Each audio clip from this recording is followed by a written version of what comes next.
And this video is 7.1 and we'll be talking about the appearance of hair. So first off, we're going to talk about someone who is bald.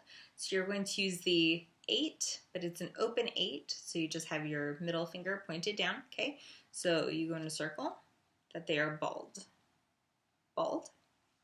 Okay, another way that you could describe a haircut, like if you have a man who has a very short haircut, just kind of buzzed almost, then you would do a G classifier, okay, and you would go here, and it just indicates that it's about this length all over his head.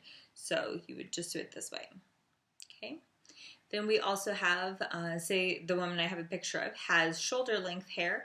So with your mouth morpheme, it's going to be an MM, so okay, for like a medium length. And then with that, then you are going to show its shoulder length using the B classifiers. So it's going to be to here. Okay, so her hair comes to here. Okay, another picture that I'm looking at is a person that has longer hair, probably about down to here or so.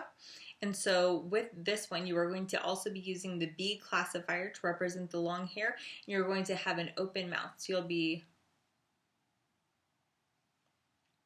almost like you were saying the word long. Okay.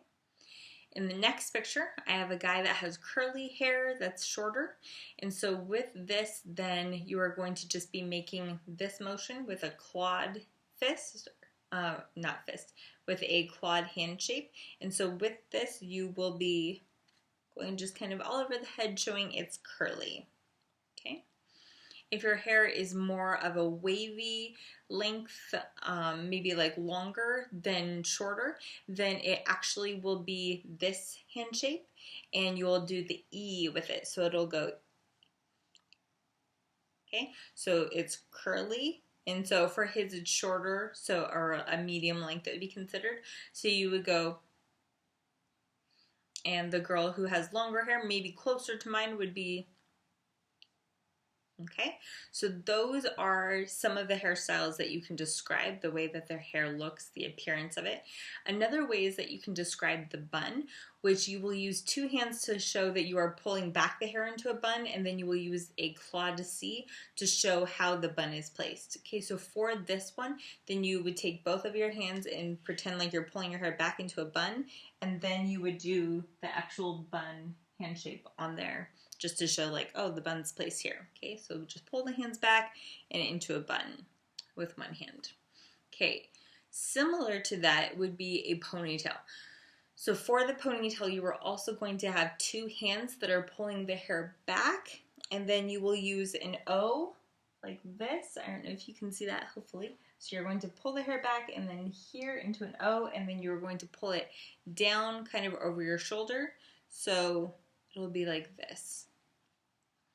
Okay, the next picture that I have has a girl that has a very large braid pulled over off to the side. So if I took all of my hair and braided it and had kind of the Anna, or I guess it would be Elsa, look of a braid hanging down over your shoulder.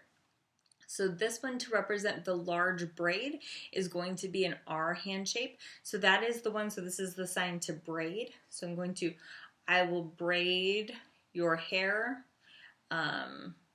Your hair, do you want to braid? Okay, so you're going to be using this R hand shape for the braid. So for this one, you are just going to show the braid coming down and curving over the shoulder. Okay, so that would just be the braid. Okay. If you have a person, I have a guy here on the screen that has dreads. They come about down to here. So for dreads or for like smaller braids, then you will also use the R hand shape, but you're just going to go here to show like that there's braids coming down. Okay, so you will do the R and it's just shaking this way. So braids. Okay. The next picture is of a girl that has red hair.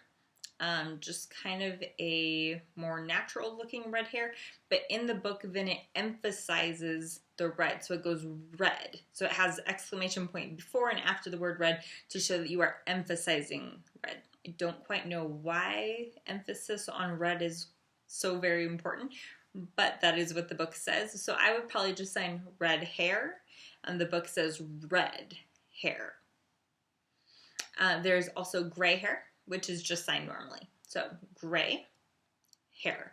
So with this one, your fingers are not going to touch or cross like this. This is the sign like, oh, it doesn't matter, or whatever you want to do, or anyway. So you will use it in that regard.